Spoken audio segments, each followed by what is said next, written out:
राक्षसों की भीड़ भयभीत होकर भाग गई। हनुमान जी के समस्त मनोरथ पूर्ण हो गए थे। वे विचार करने लगे कि मैंने अशोक वाटिका को नष्ट कर दिया, बड़े बड़े राक्षसों का भी मैंने वध कर डाला और रावण की काफी बड़ी सेना का संहार भी कर दिया, तो फिर लंका के इस दुर्ग को भी क्यों न ध्वस्त कर दूं। ऐसा करने से समुद्र लंघन का मेरा परिश्रम पूर्णतः सफल हो जाएगा। मेरी पूंछ में जो ये अग्निदेव देदीप्यमान हो रहे हैं, इन्हें इन श्रेष्ठ गृहों की आहूत देकर तृप्त करना ही न्यायसंगत जान पड़ता है। ऐसा सोचकर वे जलती हुई पूंछ के साथ लंका की ऊंची ऊंची अट्टालिकाओं पर चढ़ गए और विचरण करने लगे। घूमते घूमते वायु के समान बलवान और महान वेगशाली हनुमान उछलकर प्रहस्त के महल पर जा पहुंचे और उसमें आग लगाकर महापार्श्व के घर पर कूद गए तथा उसमें भी कालाग्नि की ज्वाला को फैला दिया। तत्पश्चात महातेजस्वी महाकपि ने क्रमशः वज्रदंष्ट्र, शुक, सारण, मेघनाद, जम्बुवाली, सुमाली, शोणिताक्ष, कुंभकर्ण, नरांतक, यज्ञशत्रु, ब्रह्मशत्रु आदि प्रमुख राक्षसों के भवनों को अग्नि की भेंट चढ़ा दिया। इनसे निवृत्त होकर वे स्वयं रावण के प्रासाद पर कूद पड़े। उसके प्रमुख भवन को जलाने के पश्चात वे बड़े उच्च स्वर से गर्जना करने लगे। उसी समय प्रलयंकर आंधी चल पड़ी, जिसने आग की लपटों को दूर दूर तक फैलाकर भवनों के अधजले भागों को भी जला डाला। लंका की इस भयंकर दुर्दशा से सारे नगर में हृदय विदारक हाहाकार मच गया। बड़ी बड़ी अट्टालिकाएं भारी विस्फोट करती हुई धराशायी होने लगी।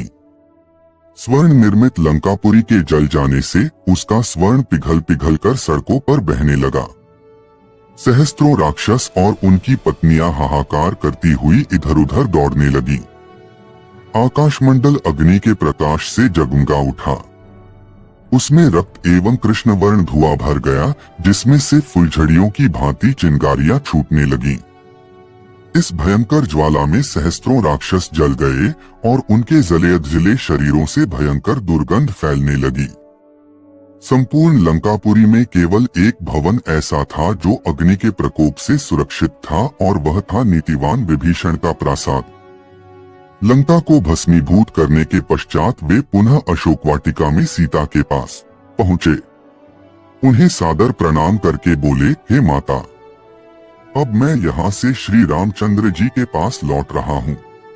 रावण को और लंकावासियों को मैंने राघव की शक्ति का थोड़ा सा आभास करा दिया है। अब आप निर्भय होकर रहें। अब शीघ्र ही रामचंद्र जी वानर सेना के साथ लंका पर आक्रमण करेंगे और रावण को मारकर आपको अपने साथ ले जाएंगे।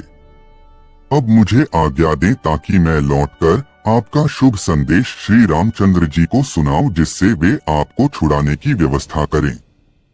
यह कहकर और सीता जी को धैर्य बंधाकर हनुमान अपने कटक की ओर चल पड़े। जनकनंदिनी से विदा लेकर तीव्र वेग से विशाल सागर को पार करते हुए हनुमान वापस सागर के उस तट पर पहुंचे, जहां असंख्य वानर जाम्बवंत के और अंगद के साथ उनकी प्रतीक्षा में आंखें बिछाए बैठे थे।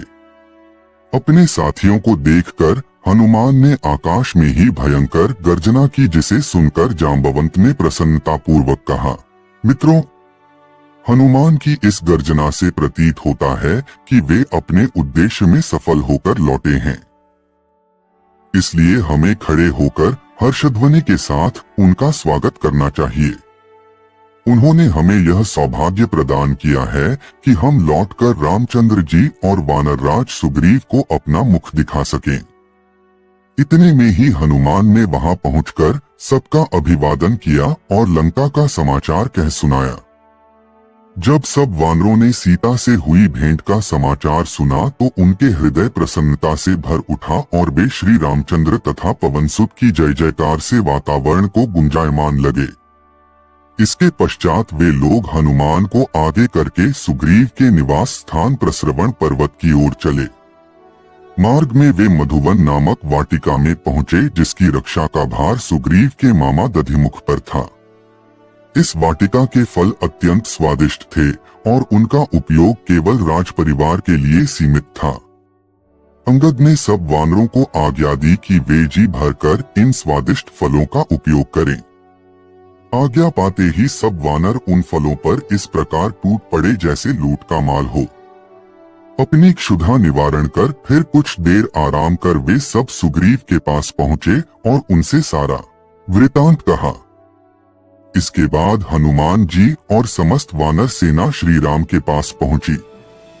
जब हनुमान ने सीता जी का संदेश श्री राम को सुनाया तो श्री राम अत्यंत प्रसन्न हुए और उन्होंने हनुमान को हृदय से लगा लिया। हनुमान ने लंका में जो साहसिक कार्य किए थे उसकी सभी ने सराहना की। इसके बाद वानरों ने मिलकर लंका पर चढ़ाई की योजना बनाई। वानर राज सुग्रीव, जाम्बवंत, अंगद और अन्य प्रमुख वानरों के साथ श्री राम ने युद्ध की तैयारी शुरू कर दी। समुद्र को पार करने के लिए पुल बनाने का कार्य शुरू हुआ और नल नील की मदद से वानरों ने विशाल पत्थरों का पुल बनाया। इस पुल के माध्यम से पूरी वानर सेना लंका पहुंचने में सफल रही। आगे आने वाले समय में श्री राम और रावण के बीच भयंकर युद्ध हुआ, जिसमें राम ने रावण का वध किया और सीता को मुक्त किया। हनुमान जी की वीरता और भक्ति इस पूरी घटना में प्रमुख रूप से उभर कर सामने आई, जिसने श्री राम के विजय अभियान में अहम भूमिका निभाई।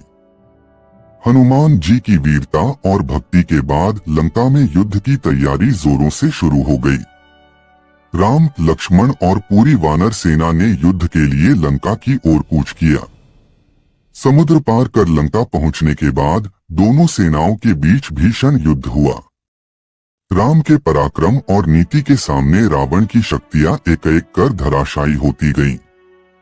इस युद्ध में हनुमान जी ने कई महत्वपूर्ण भूमिकाएं निभाई, चाहे लक्ष्मण जी को शक्ति लगने पर संजीवनी बूटी लाना हो या वानर सेना का हौसला बनाए रखना हो।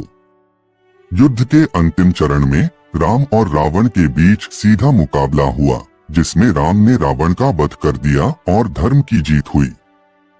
सीता जी की अग्नि परीक्षा के बाद राम, सीता और लक्ष्मण अयोध्या लौटे, जहां उनका भव्य स्वागत हुआ। राम का राज्याभिषेक हुआ और हनुमान जी का समर्पण एवं निष्ठा हमेशा के लिए अमर हो गई। दोस्तों, आपको ये वीडियो पसंद आई तो वीडियो को लाइक और चैनल को सब्सक्राइब करके एक प्यारा सा कमेंट कर देना।